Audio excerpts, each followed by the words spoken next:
¿Qué es pecado? En el programa anterior habíamos visto que la palabra pecar significaba errar la marca del verbo yará. También es la raíz de la palabra Torah, que significa instrucción, apuntar o disparar.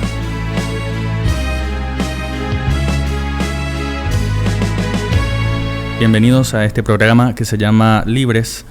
Mi nombre es Joshua Hansen y estoy acá con Caleb David y con Juan David. Hola Caleb, ¿cómo estás? Shalom para todos. ¿Qué tal, Juan?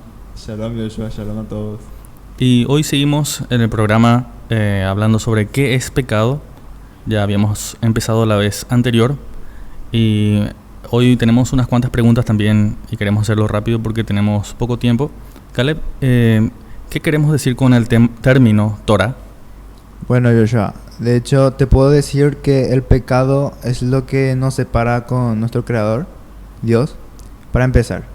También el pecado es lo que nos da fracaso para alcanzar nuestra meta, que nuestra meta, obviamente, creo que la meta de todos es conocer a nuestro Dios y acercarnos a Él. Porque todos hemos fallado en esa meta, todos hemos fallado en nuestro objetivo de poder reconciliarnos con nuestro Abba. Y debido a nuestro pecado hemos quitado nuestra comunión con nuestro Creador. Pero tenemos una buena noticia, que es que se ha hecho un camino para que seamos restaurados a través de nuestro Mesías Yeshua. Estamos reconciliados con nuestro Creador y nuestros pecados son perdonados. Y ahora se nos ha dado gracia, como dice Pablo. Ya no debemos seguir viviendo en pecado, básicamente. Así que con eso en mente está claro que la Torah, la ley de nuestro Dios, está directamente involucrada en nuestro seguimiento a Él. Excelente, Caleb, muchas gracias. Y la Biblia en Romanos 6 nos habla de que tenemos que abstenernos de pecar, y eso es lo que nos dirige a la meta. El pecado no se encuentra en la meta, sino que nos desvía de la meta. Así que ahí tenemos una palabra en hebreo que dice que es errar la meta, errar al blanco, errar a la dirección, y también tiene mucho que ver con la palabra Torah, que significa instrucción, enseñanza o dirección. O sea que cuando pecamos no estamos obedeciendo a la instrucción de Dios o Elohim en hebreo. Y eso lo dicen muchos comentaristas, incluso del Nuevo Testamento. Por ejemplo, J.K. Maki dice, ¿qué hace realmente el Nuevo Testamento con la ley o instrucción? Y dice así: esta definición concreta de pecado, como la violación de la ley de Dios o Elohim, se expresa en varios pasajes. Por ejemplo, ahora vamos a leer un pasaje en Romanos capítulo 7, verso 7. Juan. ¿Qué diremos entonces? ¿Que la ley es pecado? De ninguna manera. Sin embargo, si no hubiera sido por la ley, yo no habría conocido el pecado, porque no habría sabido lo que es codiciar si la ley no me hubiera dicho, no codiciarás. Entonces Pablo claramente se refiere a la ley tal cual como le fue dada a Moisés. Pablo hace referencia más adelante a una en particular. Continuando, el mandamiento que leyó de la ley de Moisés, no codiciarás. Pablo reconoce que vino para saber qué es el pecado como resultado de la lectura del mandamiento de la ley, la Torah. Quiere decir entonces que Pablo reconoció que codiciar es un pecado porque la ley dice que no se debe codiciar.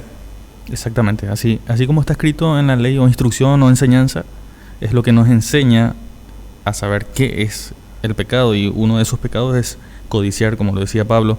Ahora vamos a leer también Romanos 3:20, Caleb, que es otro versículo que define el pecado con relación a la ley de Dios. Sí, vamos a leer entonces, y dice así: porque por las obras de la ley ningún ser humano será justificado ante sus ojos, ya que por medio de la ley viene el conocimiento del pecado. Y ahora tenemos que aclarar algo muy importante. Nosotros no estamos justificados por la ley, sino por la fe en nuestro Mesías, Yeshua. Pero eso tampoco significa que descuidemos la ley ahora que hemos sido justificados. Y de nuevo, la Torah revela la pecaminosidad del hombre. Define el estándar moral de Dios, de lo bueno y lo malo. Y así llegamos al conocimiento del pecado, a través de la ley de nuestro Elohim. Sí, así es. Y vamos a leer ahora, voy a leer Santiago 2, versos 9 al 10, pero voy a explicar un poco antes. La palabra Adón significa amo. De ahí viene la palabra don también, porque, por ejemplo, le decimos don Antonio a alguien. y es una fórmula de respeto que proviene del hebreo. Y así también le decimos a nuestro amo Yeshua. Así que Santiago 2, versos 9 al 10 dice: pero si muestras parcialidad, estás cometiendo un pecado y eres condenado por la ley como transgresor.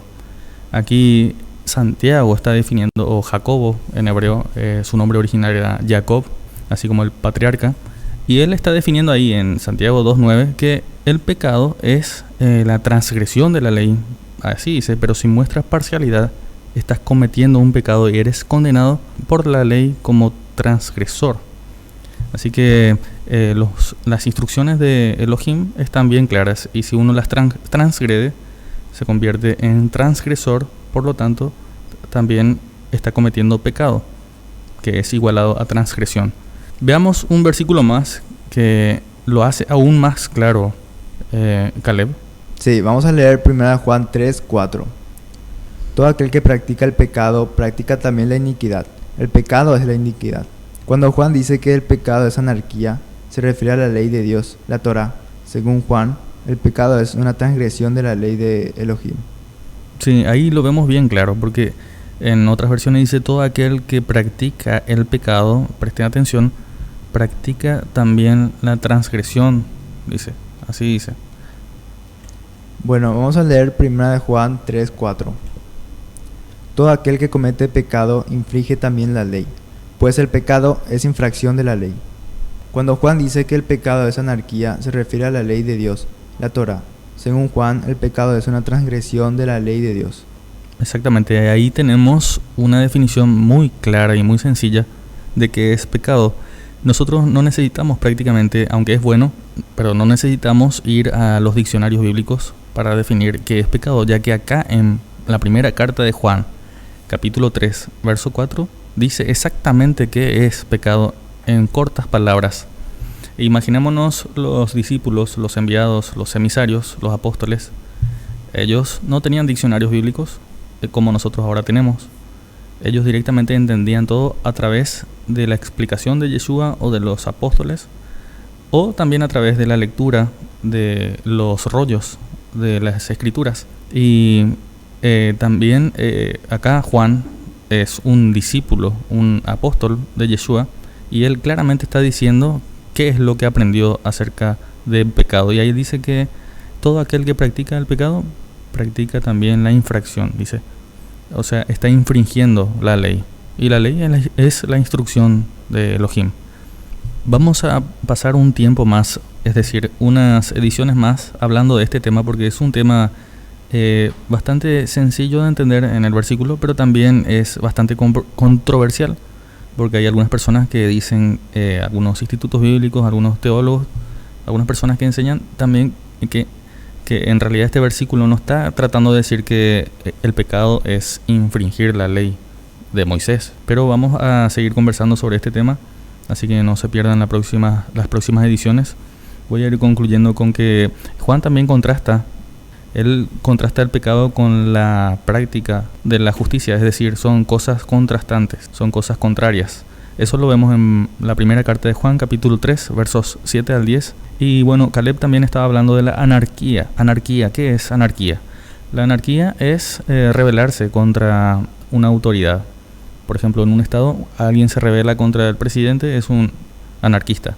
Así también como las personas que se rebelan contra reyes también son anarquistas.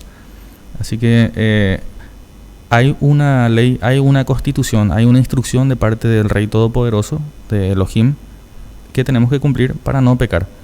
Ahora vamos a terminar el programa y espero que nos sigan escuchando en la próxima.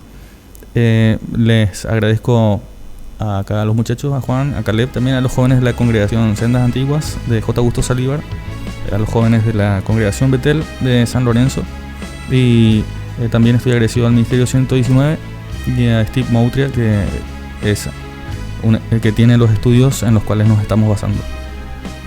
Shalom.